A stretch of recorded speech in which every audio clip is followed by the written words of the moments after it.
hasil dari proses penyidikan yang panjang, bukan reaksi sempotan terhadap peristiwa politik tertentu, sehingga kalaupun toh benar ada dinamika politik pada tahun 2024, hal tersebut tidak relevan dengan pembuktian pidana yang terjadi pada tahun 2019-2020. Menimbang bahwa Majelis Hakim menegaskan bahwa putusan ini didasarkan pada fakta-fakta konkret yang terbukti di persidangan, yaitu adanya upaya mengganti anggota DPR terpilih melalui jalur non-prosedural, adanya komunikasi dan koordinasi dengan pejabat KPU, adanya penyediaan dan penyerahan dana kepada komisioner KPU, adanya pengakuan dari para pelaku yang terlibat, adanya barang bukti yang disita dalam OTT, serta adanya dokumen-dokumen resmi yang ditandatangani terdakwa, dan bukan berdasarkan tekanan politik yang diklaim kekuatan besar yang tidak jelas. Dinamika politik tahun 2004 ataupun opini atau spekulasi belaka. Menimbang bahwa dalam menjalankan tugas mulia menegakkan keadilan, Majelis Hakim perlu menyampaikan beberapa prinsip yang menjadi pedoman dalam memutus perkara ini.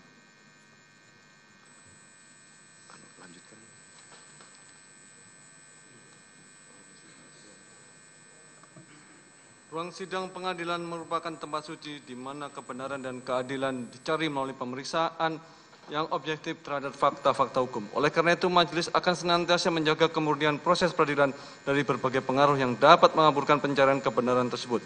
Majelis memahami bahwa dalam perkara-perkara yang melibatkan tokoh politik, seringkali muncul berbagai pandangan dan interpretasi dari masyarakat. Namun dalam menjalankan kewenangan yudisial, majelis berkomitmen untuk tetap fokus pada substansi hukum dan tidak terpengaruh oleh dinamika yang berkembang di luar persidangan.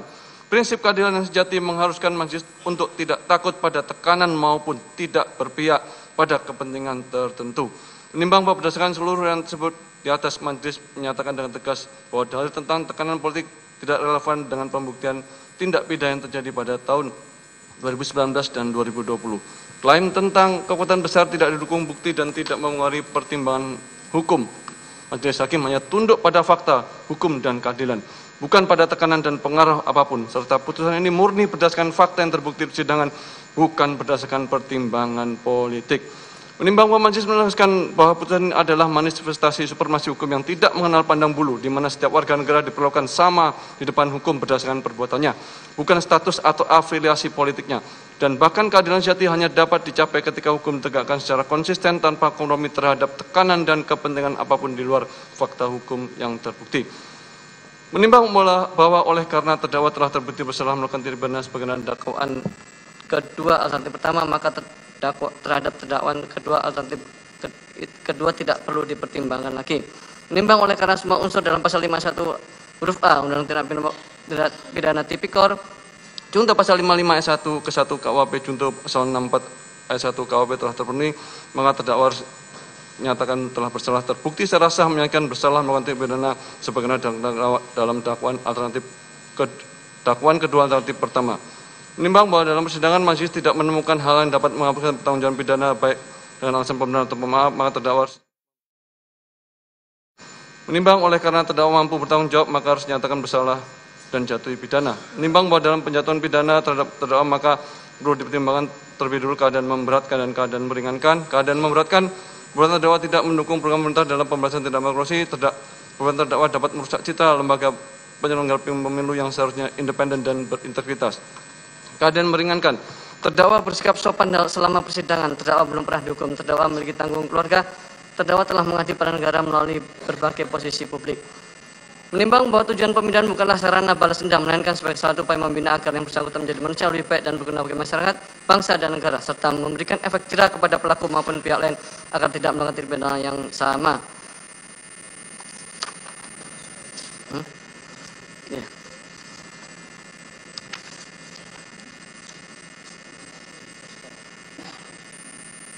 Menimbang bahwa oleh karena terdakwa telah terbukti secara sah dan menyatakan bersalah melakukan tindak pidana korupsi berupa suap, bagaimana pasal 51 huruf A tentang tindak pidana korupsi, bahwa meskipun terhadap tahun 21 nomor pasal 21 Undang-Undang Tindak Pidana Korupsi tidak terbukti, namun mengingat tindak pidana suap yang terbukti terkait erat dengan perkara tindak pidana korupsi atas nama Harun Masiku. Menimbang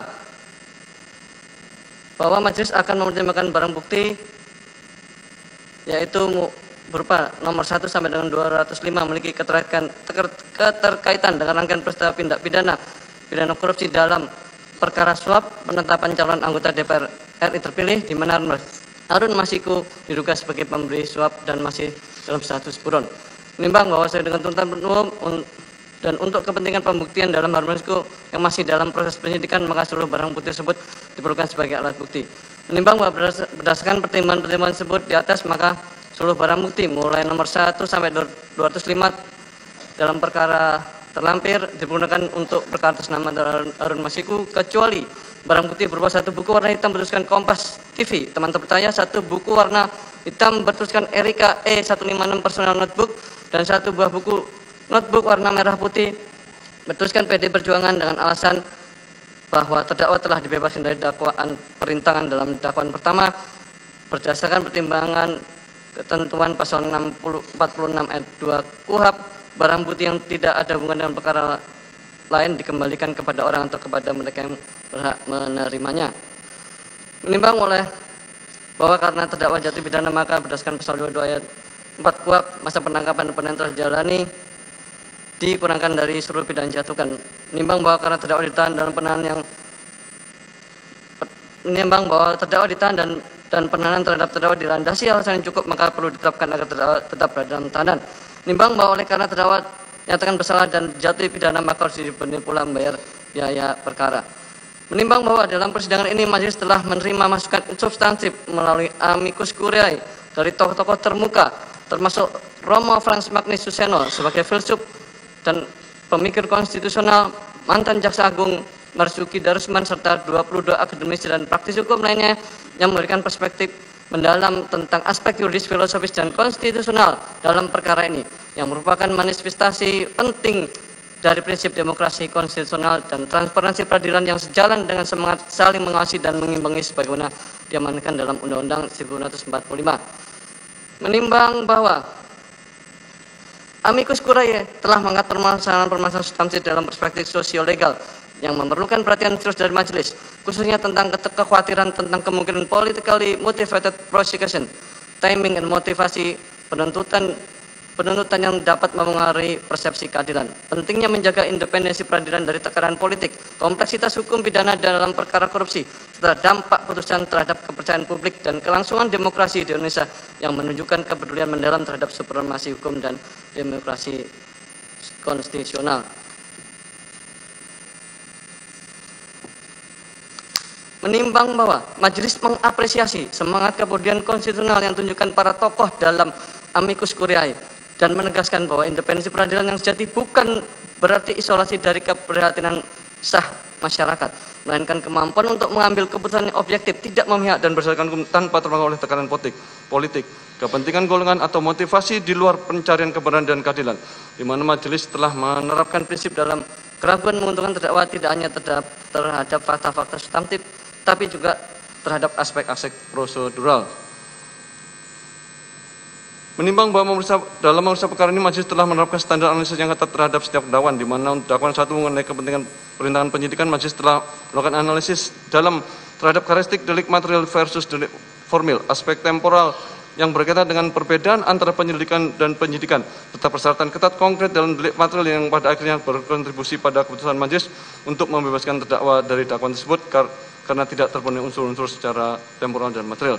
Menimbang bahwa sebaliknya, keputusan majelis untuk menyatakan terdakwa terbukti bersalah dalam dakwaan mengenai suap didasarkan pada terpenuhi seluruh unsur dakwaan secara sah dan menunjukkan melalui minimal 2 alat bukti yang valid dan keyakinan majelis yang diperoleh melalui proses pemeriksaan yang objektif dan komprehensif, di mana majelis menganalisis secara komprehensif unsur-unsur penyertaan, kualitas alat bukti komunikasi elektronik, dan standar pembuktian kesengajaan dalam konteks tindak pidana korupsi, yang menunjukkan bahwa majelis benar-benar independen dan objektif dalam menilai setiap aspek perkara tanpa terpengaruh oleh tekanan dan opini dari pihak manapun.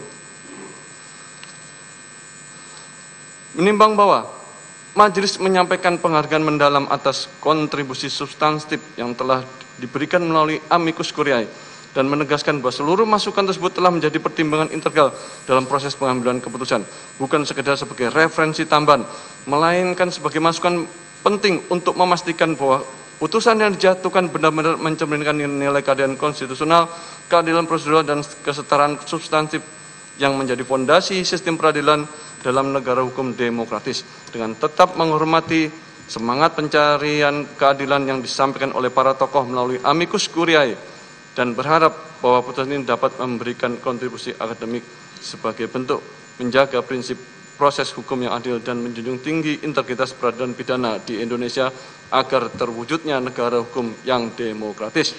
Mengingat pasal 5 ayat 1 Undang-Undang Tindak Pidana Korupsi, junto pasal 5 ayat 1 ke 1 KUHP, junto pasal 64 ayat 1 KUHP, dan Undang-Undang Nomor 48 tahun 2009 tentang kekuasaan kehakiman, Undang-Undang Nomor 8 tahun 1981 tentang hukum acara pidana, serta peraturan perundang-undangan lainnya yang mengadili berkaitan dengan perkara ini. Mengadili, 1. Menyatakan terdakwa Hasto Kristianto tidak terbukti secara sah dan menyatakan bersalah melakukan tindak pidana sebagaimana dalam dakwaan ke-1, dan oleh karena itu membebaskan terdakwa dari dakwaan ke-1 tersebut. 2. Menyatakan terdakwa Hasto Kristianto terbukti secara sah dan menyatakan bersalah melakukan tindak pidana turut serta melakukan tindak pidana korupsi berupa pemberian suap secara bersama-sama dan berlanjut sebagaimana dalam dakwaan kedua alternatif pertama. Menjatuhkan pidana kepada terdakwa Hasto Kristianto dengan pidana penjara selama 3 tahun dan 6 bulan dengan pidana denda sebesar 250 juta dengan ketentuan apabila denda tidak dibayar diganti dengan pidana kurungan selama 3 bulan. Menetapkan masa penangkapan dan penahanan telah jadi terdakwa dikurangkan pidana yang dijatuhkan, menetapkan terdakwa tetap ditahan, menetapkan barang bukti dari nomor 1 sampai 205 digunakan dalam perkara atas nama Terang Harun Masiku kecuali 1 buah buku warna hitam bertuliskan Kompas, 1 buku warna hitam bertuliskan Erika E156 personal notebook, 1 notebook warna merah putih bertuliskan PD Perjuangan dikembalikan kepada terdakwa. Membebankan kepada terdakwa untuk membayar perkara sebesar Rp7.500. Demikian diputus dalam sidang permulaan Majelis Hakim Pengadilan Tindak Pidana Korupsi pada Pengadilan Negeri Jakarta Pusat pada hari Senin 21 Juli 2005 oleh Rosramanto SHMH selaku Hakim Ketua, Sunoto SHMH, dan Hakim Ad Hoc Tindak Pidana Korupsi Dr. Sigit Herman Binaji SHMH masing-masing sebagai hakim anggota, yang diucapkan dalam sidang terbuka untuk umum pada hari Jumat 25 Juli 2005 oleh Hakim Ketua dengan didampingi para hakim anggota tersebut, dibantu oleh Panitia Pengganti Pengadilan Negeri Tindak Pidana Korupsi pada Pengadilan Negeri Jakarta Pusat setelah dihadiri oleh penuntut umum pada Komisi Pemberantasan Korupsi dan terdakwa didampingi dengan para penasihat hukumnya. Demikian putusan yang dijatuhkan Majelis Hakim. Atas putusan ini saudara terdakwa mempunyai hak: 1. Menerima putusan. 2. Menolak dengan mengajukan upaya hukum. 3. Berpikir pada waktu 7 hari. Apabila tidak menentukan sikap dalam 7 hari, dianggap menerima putusan. Ketentuan yang sama berlaku juga untuk penuntut umum. Dengan berakhirnya pembacaan putusan ini, maka kewajiban Majelis Hakim untuk memeriksa dan mengadili perkara ini telah selesai. Dengan demikian sidang nyatakan ditutup.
malingin ini. Ini aja tuh.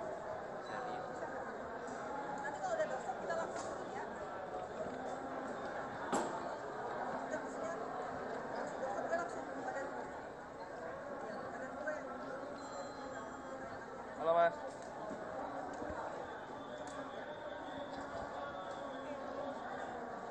Rin.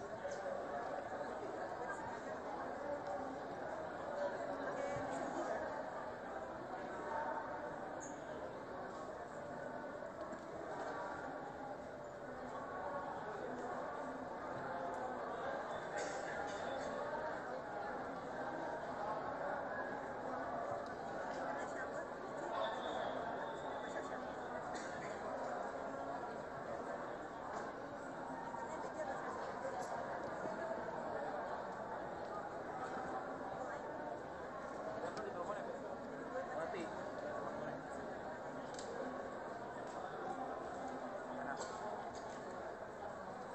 Halo Mas Din.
Pakai Sandy.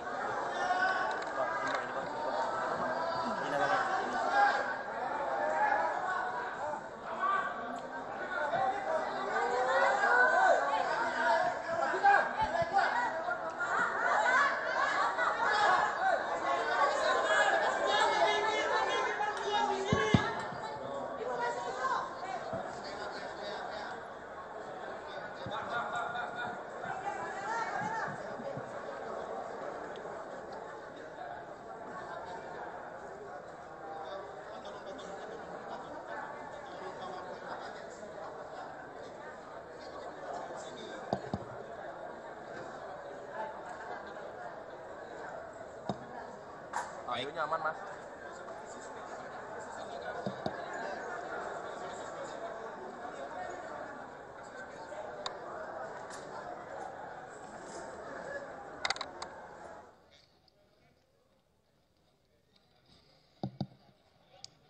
Baik sudah ya, sudah lengkap.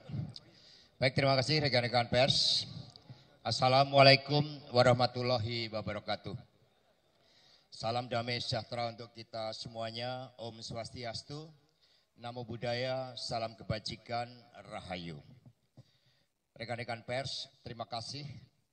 Dari persidangan tadi kita sudah bisa menyaksikan bahwa yang pertama, alhamdulillah terkait dengan tuduhan obstruction of justice itu tidak terbukti karena memang sejak awal seluruh kesadaran yang dimiliki oleh kader PD Perjuangan adalah setia pada hukum, tidak menghalang-halangi seluruh proses hukum. Kemudian yang kedua, terhadap tuduhan suap, saya dinyatakan bersalah. Padahal di dalam putusan nomor 18 dan 28 tahun 2020, seluruh fakta-fakta yang tadi dinyatakan baru, itu bukanlah fakta baru. Karena sangat jelas keterangan saudara Saiful Bahri Donitri Istiqomah di dalam persidangan ini juga, seluruh sumber dana berasal dari Harun Masiku. Termasuk ada suatu fakta yang sangat penting bahwa dana dari Harun Masiku tahap pertama itu bukanlah 400 juta. Sebagai hasil otak-atik gatuk 600 dikurangi 200 menjadi 400. Tetapi adalah 750 juta. Dan itulah yang kami tegaskan di dalam pledoi juga di dalam sidang nomor 18 dan 28 tahun 2020 tersebut. Sehingga total dana dari Harun Masiku itu ada 1,5 juta. Saya menjadi korban dari komunikasi anak buah, di mana di dalam persidangan ini juga sudah menyatakan seluruh dana di bawah sumpah ya, itu berasal dari Harun Masiku. Nah sehingga meskipun proses persidangan kami junjung tinggi, lembaga peradilan tetap kami hormati, tetapi dengan adanya berbagai fakta yang masih disembunyikan tersebut, berupa aliran dana yang seharusnya adalah tahap pertama 750 juta, tapi kemudian dikatakan 400 juta, maka ini telah menyentuh aspek keadilan itu. Karena itulah tema dari pledoi kami adalah menggugat keadilan. Sehingga ini adalah realitas sebagaimana dialami oleh sahabat Tom Lembong.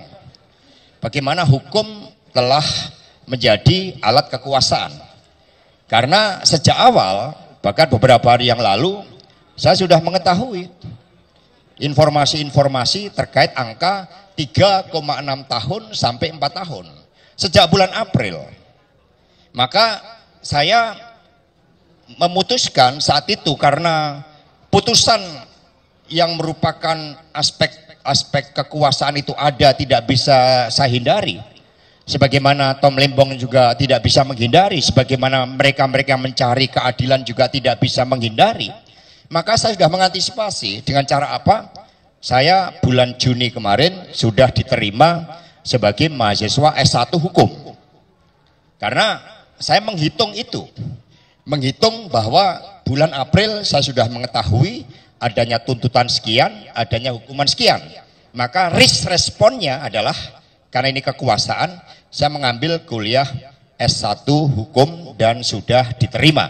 Sehingga ke depan nanti saya bisa seperti Mas Febri, Pak Magdir, Prof Todung, menjadi pejuang-pejuang pembela keadilan, juga Bung Roni, teman-teman PH semuanya yang telah bekerja luar biasa dengan menjadi lawyer yang akan membela pihak-pihak yang menjadi korban ketidakadilan dari kekuasaan khususnya wong cilik. Karena itulah terhadap putusan tadi, ya saya terima dalam konteks bahwa ini adalah ketidakadilan. Bahwa tema menggugat keadilan itu akan selalu relevan, apalagi ini berkaitan juga dengan agenda konsolidasi partai. Sejak awal dikatakan bahwa ada yang mau mengganggu Kongres PDI Perjuangan, mau mengawut-awut Kongres PDI Perjuangan. Karena itulah pada kesempatan ini saya mengucapkan banyak terima kasih kepada penasihat hukum yang tadi juga analisis sementara ini logika hukumnya tidak cukup kuat. Sehingga tentu saja kami harus mempertimbangkan secara jernih setelah kami menerima putusannya. Kemudian kami akan mempertimbangkan dengan cara yang seksama dan kemudian dengan fakta-fakta hukum untuk terus berjuang di dalam menggugat keadilan itu. Nah, kepada seluruh simpatisan, anggota dan kader PD Perjuangan, kami mengucapkan terima kasih. Sejak awal proses ini, ketika bulan Januari 2020 terjadi OTT, itu sudah ada motif politik. Saat itu headline-nya di salah satu majalah yang terkenal, operasi yang gagal. Karena mengapa gagal? Karena yang ditarget adalah saya. Jadi itu di dalam headline salah satu majalah nasional itu menulisnya operasi yang gagal. Karena itulah kepada simpatisan anggota dan kader PD Perjuangan khususnya dari DPP, DPD, DPC dan seluruh anak ranting PAC hingga Repdem dan Satgas Partai, kami mengucapkan terima kasih atas dukungannya.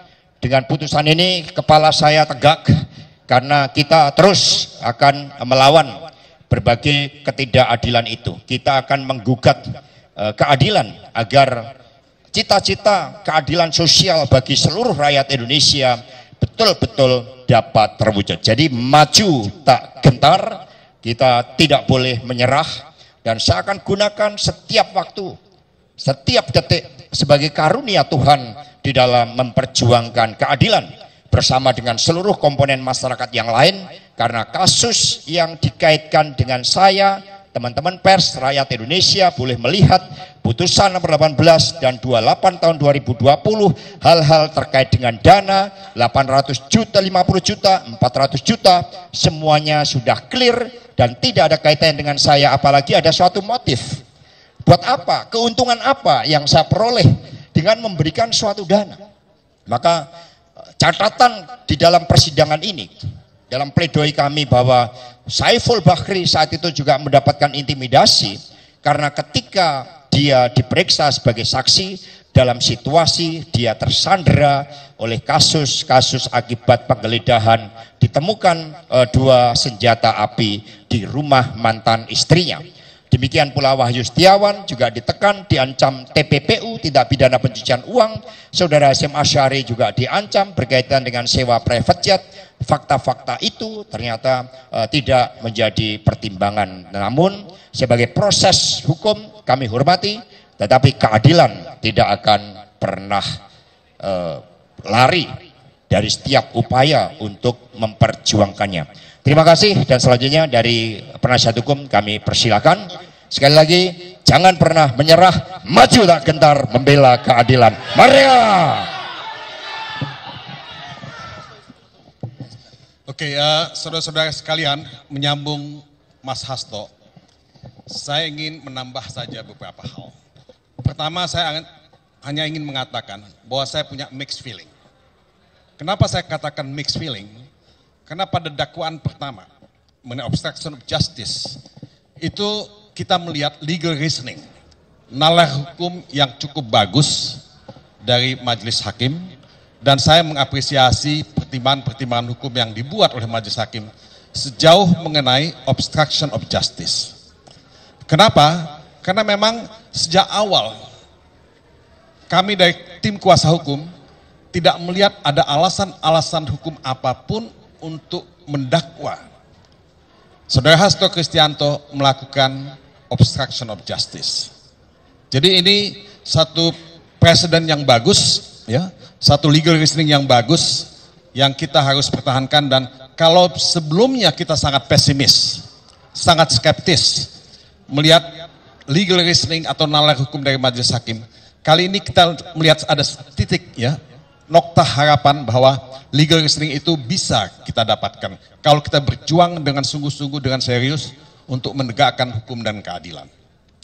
Nah, mixed feeling saya adalah dalam dakwaan kedua tindak pidana suap pasal 5 Undang-Undang Tipikor, saya berkali-kali mengatakan kita menegakkan benang basah, kita menghidupkan kasus yang sudah inkrah, yang sudah mati. Ini sebetulnya upaya hukumnya kan sudah ada. Upaya hukumnya itu kan sudah ada, banding, kasasi, peninjauan kembali, itu upaya hukum yang dilakukan menurut hukum kita. Tapi ini kan satu proses apa yang disebut dalam sistem hukum di Amerika, retrial. Retrial yang menurut saya, ya, itu sangat-sangat tidak bisa diterapkan dalam kasus ini. Locus delictinya kita tahu tahun berapa, tempus delictinya juga, ya. Dan ini rekonstruksi yang menurut saya salah kaprah yang dipaksakan terhadap saudara Hasto Kristianto, dan ini berbahaya bagi penegakan hukum di Indonesia ke depan. Yang ketiga, saya mengapresiasi pertimbangan yang cukup memadai untuk amicus curiae yang diberikan oleh majelis hakim. Pada sidang Mahkamah Konstitusi, amicus curiae juga dilakukan, tapi mendapat sedikit pertimbangan dari majelis hakim di Mahkamah Konstitusi. Tapi dalam hal ini menurut saya cukup memadai, dan saya ingin menggalakkan amicus curiae ini pada sidang-sidang berikutnya. Nah, yang paling penting hanya mengenai obstruction of justice yang sebetulnya disebut sebagai self-incrimination dalam sistem hukum pidana. Self-incrimination itu tidak diperbolehkan. Itu asas hukum yang universal. Kita tidak boleh mendakwa diri kita sendiri atau menyalahkan diri kita sendiri. Ya, tadi disebut oleh majelis hakim itu asas dalam bahasa Latin nemo tenetur se ipsum accusare. Kita tidak boleh ya melakukan ya dakwaan atau memberatkan itu untuk mengkriminalisasi diri kita sendiri. Nah, ini menurut saya ya satu hal yang sangat prinsipil yang menjadi dasar oleh majelis hakim untuk menyatakan tidak ada obstruction of justice yang dilakukan oleh Saudara Hasto Kristianto. Karena tidak mungkin Saudara Hasto Kristianto itu ya mengkriminalisasi dirinya. Ini by law itu tidak dimungkinkan. Di Amerika disebut Fifth Amendment, amendment kelima. Kalau orang dituduh melakukan sesuatu dan akan diperiksa oleh Senat, oleh Kongres, oleh pengadilan, dia akan invoke the Fifth Amendment. Nah, ini yang dilakukan di sana. Dalam International Covenant on Civil and Political Rights, self-incrimination juga dilarang. Jadi ini menurut saya paling kuat sebagai dasar hukum untuk siapapun warga negara Indonesia untuk tidak dipaksa mengkriminalisasi dirinya atau menghukum atau mempidanakan dirinya. Jadi ini this is a good step dan saya mengapresiasi itu, dan mungkin ini hanya beberapa tambahan untuk Mas Hasto. Mungkin Magdir. Ya, makasih. Saudara-saudara, ada satu hal saya kira ya yang harus mendapat perhatian betul dari kita terhadap hukum, penerapan hukum ya, terutama terkait dengan perkaranya Mas Hasto. Ya, bagaimanapun juga sudah ada 2 putusan yang secara terang mengatakan bahwa tidak ada keterlibatan Mas Hasto di dalam urusan suap menyuap ini. Akan tetapi akibat adanya splitsing kasus, splitsing perkara, seolah-olah ini ada bukti baru yang bisa digunakan untuk menghukum orang. Ya, inilah yang sebenarnya menjadi salah satu keburukan dari praktek hukum kita. Seharusnya tidak ada splitsing perkara untuk perkara seperti ini, perkara yang mudah.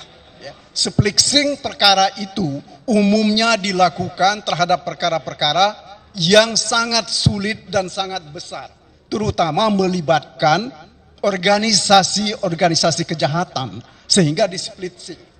Orang saling bersaksi, ada saksi mahkota namanya, ada saksi-saksi yang dilindungi.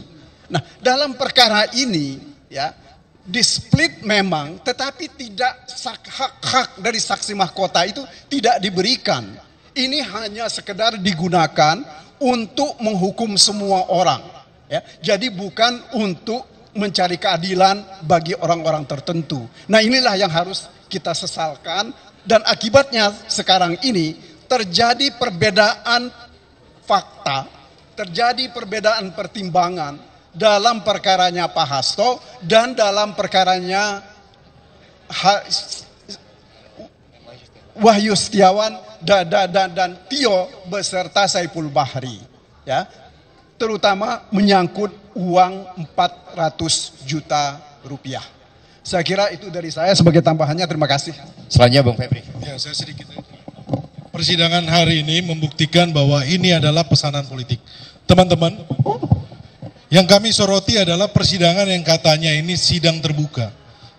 Tapi kawan-kawan bisa melihat di mana ketua majelis dari awal persidangan sampai akhir memakai masker. Ini menjadi pertanyaan buat kita.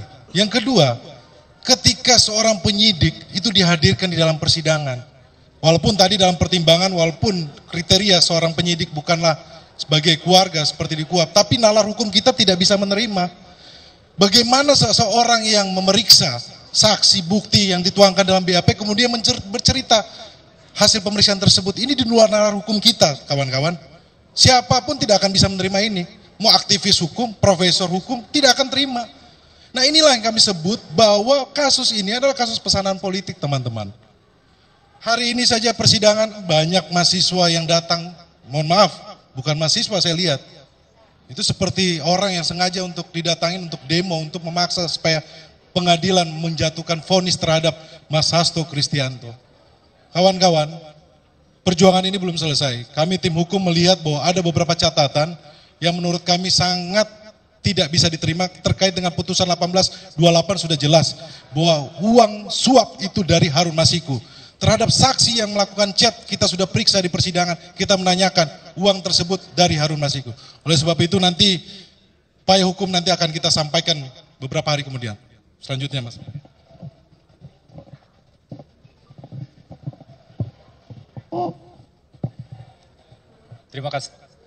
Terima kasih teman-teman semua.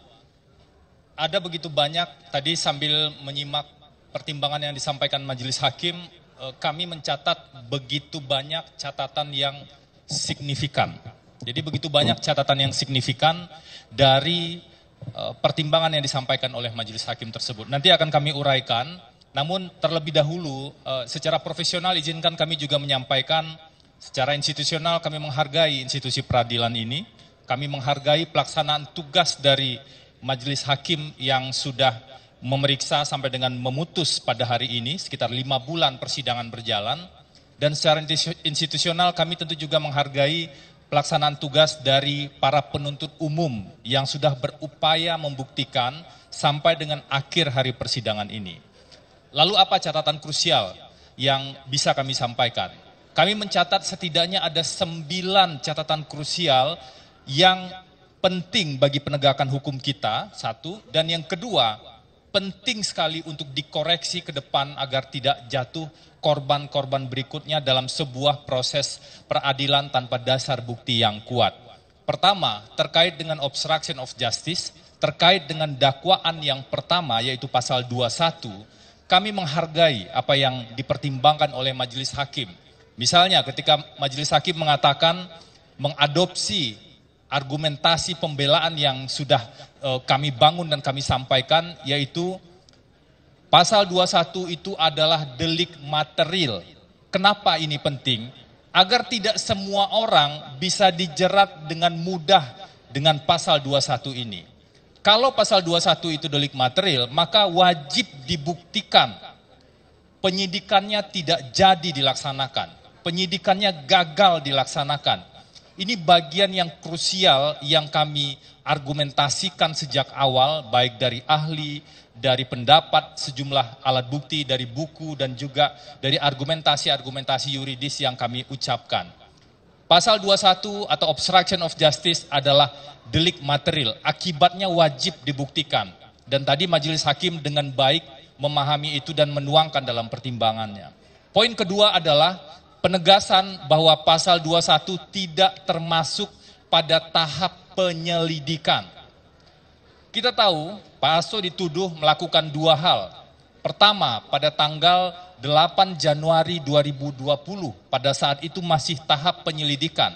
Dan undang-undang secara tegas mengatakan, pasal ini hanya bisa digunakan di tahap penyidikan, penuntutan, dan proses persidangan.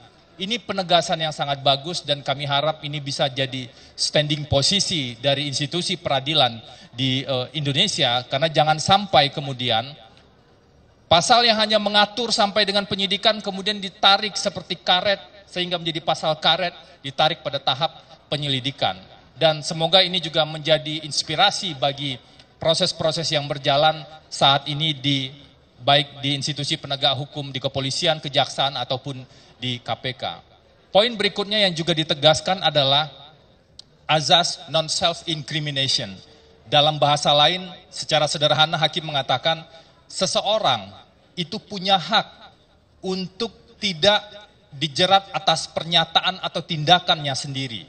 Dan itu bagian penting yang kami buktikan dalam nota pembelaan. Kami bersyukur majelis hakim mengafirmasi ini dan kemudian menuangkan dalam proses pertimbangan. Dan berikutnya, poin keempat yang juga paling krusial adalah majelis hakim sebenarnya mengakui ada sejumlah pelanggaran prinsip due process of law yang terjadi dalam proses penanganan perkara ini. Dan kami harap ini bisa menjadi masukan bagi kita bersama. Kenapa? Karena untuk mencapai sebuah peradilan yang fair dengan hasil yang betul-betul adil, prinsip due process of law ini tidak bisa dikesampingkan atas nama mencari kebenaran material. Karena di sanalah prinsip penghargaan hak asasi manusia secara seimbang antara penghargaan hak asasi manusia terhadap tersangka dan terdakwa dan kepentingan hukum negara melalui penyidik dan penuntut umum untuk membuktikan seseorang bersalah atau tidak bersalah. Harus seimbang, tidak bisa kemudian satu lebih berat dibanding yang lainnya. Nah, itu 4 catatan yang krusial saya pikir dan kami harap ini bisa jadi presiden yang bagus ke depan. Kemudian terkait dengan suap, ada satu argumentasi yang sifatnya cukup mendasar dan fondasi dari argumentasi majelis hakim, yaitu yang mengatakan bahwa ada bukti baru dalam perkara ini, sehingga majelis hakim tidak harus mengikuti perkara nomor 18 dan perkara nomor 28. Apa bukti baru yang disebut oleh majelis hakim tersebut? Bukti baru yang disebut majelis hakim adalah adanya komunikasi antara Pak Hasto dengan Saiful Bahri yang bicara tentang Pak Harun geser 850 dan dijawab oke sip. Saya tidak tahu bagaimana cara majelis hakim mempertimbangkan dan mengatakan bahwa itu bukti baru. Hal itu secara jelas dan tegas sudah ada dalam bukti di perkara 18 dan 28 dan bahkan sudah dipertimbangkan dalam perkara 18 dan 28. Oleh karena itu, ini yang menjadi catatan krusial. Ada ketidakpastian hukum yang terjadi. Kenapa saya sebut ketidakpastian hukum? Karena ini adalah salah satu norma penting di konstitusi kita, bahwa wajib yang namanya kepastian hukum yang adil. Tidak cukup hanya adil, tapi ada kepastian hukum di sana. Kalau sebuah putusan itu bertentangan dengan putusan-putusan sebelumnya dalam sebuah perkara yang sama, maka ada yang namanya disharmonisasi dan ketidakpastian hukum. Ini tidak hanya berbahaya untuk perkara ini, tapi sangat berbahaya untuk penegakan hukum ke depan. Ketidakpastian hukum adalah salah satu kunci penting kalau kita bicara tentang penegakan hukum. Poin berikutnya yang juga sangat krusial adalah, ini menyambung yang disampaikan oleh Pak Hasto, komunikasi yang terjadi di antara para bawahan melalui WA antara Saiful Bahri dan Doni, kemudian juga dengan Harun Masiku di sisi yang lain, itu kemudian dibuat seolah-olah semuanya di-approve atau disetujui atau berdasarkan arahan dari terdakwa atau Pak Hasto Kristianto. Padahal jelas sekali dalam proses persidangan, Saiful Bahri itu bilang dan mengakui bahwa Saiful Bahri dan Doni Triistiqomah yang meng-create seluruh skenario suap terhadap KPU tanpa arahan dari Pak Hasto, tanpa perintah dari Pak Hasto, dan tanpa lapor ke Pak Hasto. Bagaimana mungkin kemudian kalau seorang atasan mengambil keputusan untuk hal tertentu tapi bawahannya bicara, tentu saja tidak semua tindakan bawahan itu bisa dikontrol, kemudian itu dipertanggungjawabkan seolah-olah itu semua adalah kesalahan atasan. Kami mencatat ini sebagai hal yang sangat krusial. Poin berikutnya yang juga kami catat adalah ada pembelokan fakta hukum yang sudah terungkap di proses persidangan, yaitu komunikasi soal dana penghijauan yang sebenarnya betul-betul ada dan betul-betul terjadi di PDI Perjuangan, itu justru dibelokkan seolah-olah selisih antara ketersediaan dana penghijauan 600 dan penggunaan 200 itu selisihnya nilainya sama dengan nilai yang 400. Dan yang lebih mendasar menurut kami adalah majelis hakim kami lihat tidak cukup konsisten untuk di satu sisi mengesampingkan keterangan Saiful Bahri dengan mengatakan Saiful Bahri dan Doni berada dalam keadaan yang tidak sepenuhnya bisa memberikan keterangan secara bebas, tapi di sisi lain ada keterangan-keterangan Saiful Bahri sepotong diambil hanya untuk menguatkan argumentasi tuduhan terhadap terdakwa. Kami mencatat ketidakkonsistenan dan ketidaksamaan perlakuan terhadap keterangan saksi ini akan menjadi poin yang akan kami bahas lebih lanjut lagi.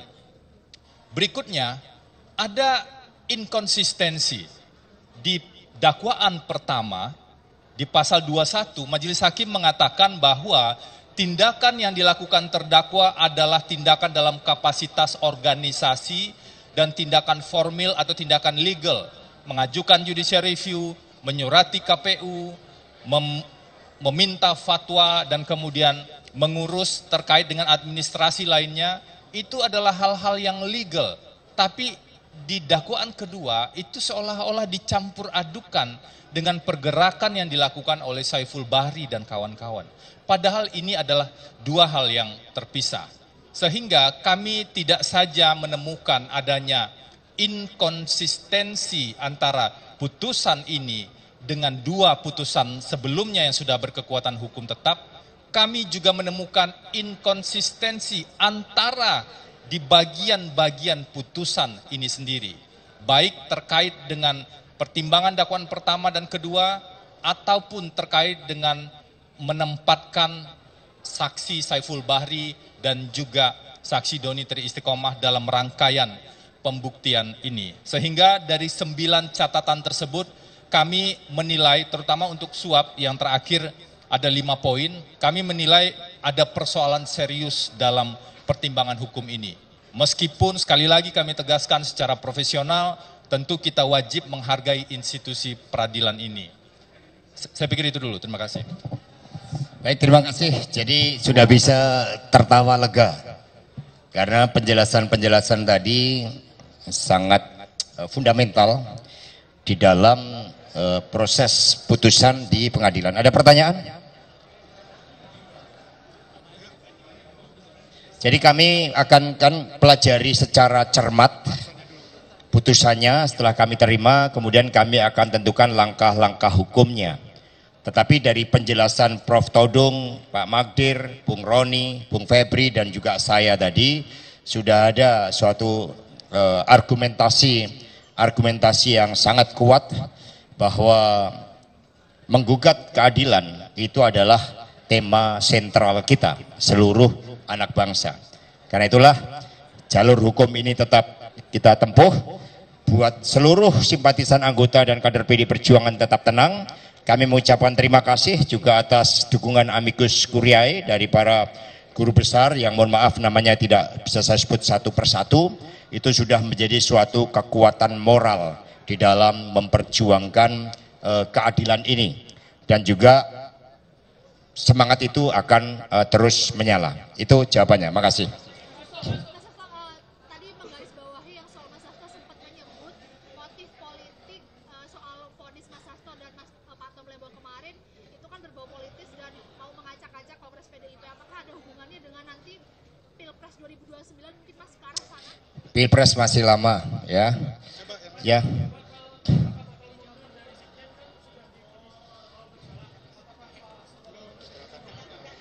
Ya, terima kasih teman-teman semuanya. Sejak awal kan ada upaya untuk mengacak-acak partai PD Perjuangan. Maka tadi proses retrial yang disampaikan Prof. Todung tadi sangat relevan. Tentu saja sebagai kader PD Perjuangan ya kita prioritaskan kepentingan partai agar konsolidasi dapat berjalan dengan baik. Silakan yang lain.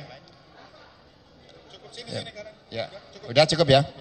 Ya, makasih. Nanti ke Bung Roni. Ya, mana rompinya?